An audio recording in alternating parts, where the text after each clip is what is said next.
Hey, what's up? I have two beautiful loaves of sourdough bread here. Can you tell me the difference?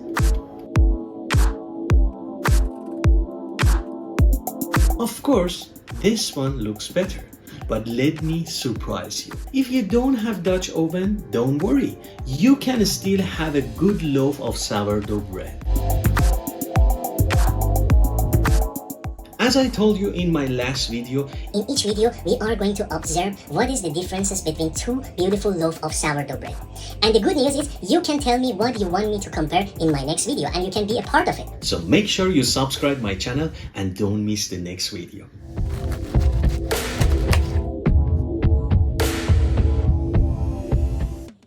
Today, I'm gonna say goodbye to my small toaster oven, which I have been using since I moved to Thailand.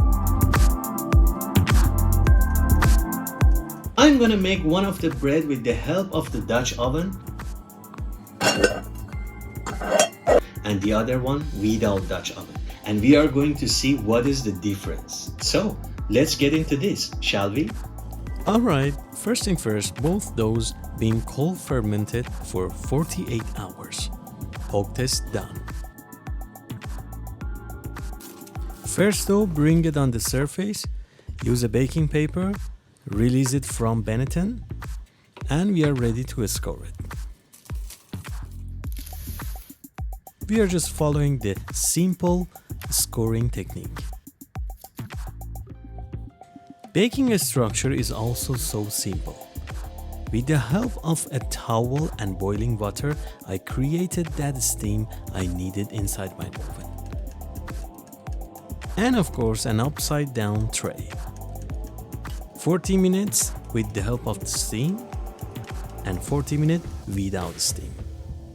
And look at it.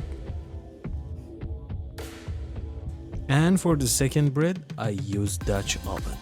40 minutes with the lid and 40 minutes without lid. Every day of baking is a new surprise and we learn so much thing by practicing. That's why I always say never follow a recipe blindly. Especially in this case, in my small toaster oven, creating that atmosphere was easier for me. To have a better oven spring, you can create that steamy hot atmosphere inside your oven. So the good news is, if you don't have Dutch oven, don't worry.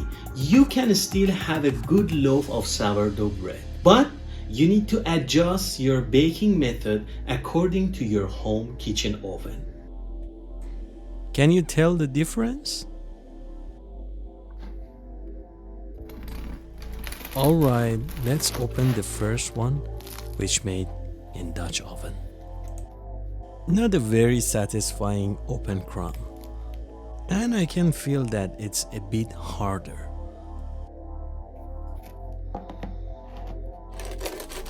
And the one without Dutch oven. Beautiful open crumbs. I'm happy with the both crusts since I bake it for 40 minutes. But if I bake it in normal oven, it would be much more darker and better. Thanks for watching. Have a good one.